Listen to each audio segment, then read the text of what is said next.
It's official. Dade Phelan has dropped out. It's December 6, 2024, and these are your headlines.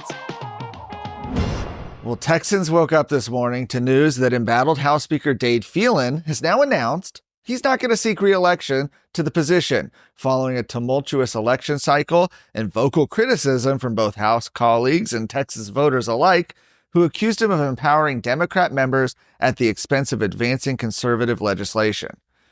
Phelan's path to retaining the speakership had narrowed significantly this week as more of his former allies endorsed State Representative David Cook for the position.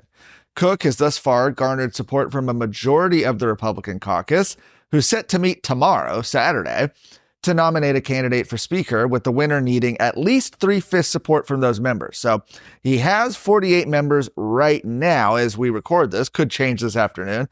He needs 53 in order to gain the Republican nomination. Phelan also confirmed he will continue serving as a member during the upcoming legislative session. Now, earlier this year, Dade Phelan narrowly avoided losing his own House seat after being forced into a runoff election.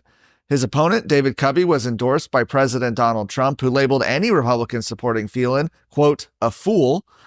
First elected speaker in 2021, Phelan's two terms were marked by Governor Greg Abbott having to call multiple special sessions, session after session after session, due to the House's failure to address key priorities, including school choice. He also presided over the failed impeachment of Attorney General Ken Paxton, who was later exonerated in the Senate. With Phelan stepping aside, establishment forces are attempting a last-minute push now to place another candidate into the race. Right now, that candidate is Republican State Representative Dustin Burrows, who has filed for the position and, according to reports, spent last night meeting with House Democrats in an effort to secure their support and form a coalition of Democrats and Republicans ahead of the January vote. Burrows has served as the Calendars Committee chairman under Dade Phelan and is someone who is very close to his inner leadership circle. As illegal aliens continue to enter the country ahead of President-elect Donald Trump's inauguration next month, Texas is aiming to outpace the invasion by continuous construction of border walls. Land Commissioner Don Buckingham posted on social media that construction of a border wall on state land acquired by the General Land Office is making strong headway. Now, since Commissioner Buckingham offered over 1,400 acres of land in Starr County to Trump for the construction of deportation facilities late last month, over 4,500 feet of the border wall has already been raised in that area. In a statement, she said, as Texas Land Commissioner, it's my duty to put Texans first.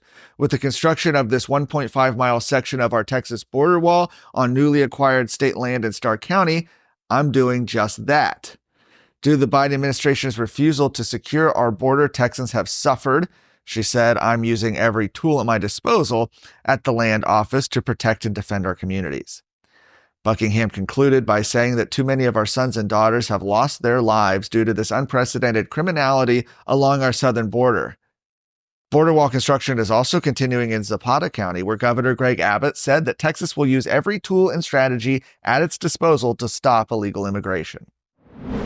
What are the important things out there in Texas politics and Texas news that matter to you, and what can you do about it? That's what we want to bring you with the Luke Macias Show on a weekly basis for 20 to 30 minutes. That way you can get the information and go do something for the rest of your week. I look forward to coming to you every Wednesday.